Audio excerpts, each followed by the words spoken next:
అతడిని చూసి చాలామంది నవ్వారు. ఎత్తు తక్కువ, శక్తి తక్కువ, కానీ ఆత్మవిశ్వాసం ఆకాశం అంత.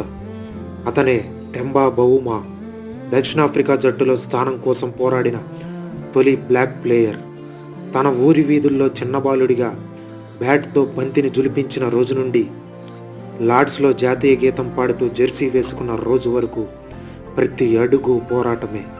100 సార్లు తిరస్కరణ వచ్చింది, ఒక్కసారైనా దిగులు చెందలేదు.